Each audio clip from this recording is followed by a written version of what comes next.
Isang araw, nagmamaneho sa Cuba, aking nakita, babaeng saksakan ng ganda. Sinundan ko ang kotseng sinasakyan niya, hindi ko nakitang may dumarating pala. Hindi ko naiwasan, kami bigla nagkabanggaan.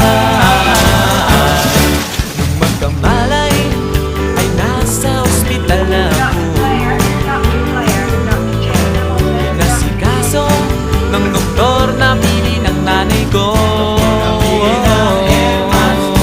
Biglang-bigla na lang ang nurse nandyan na, at para kong nakitang anghel sa ganda.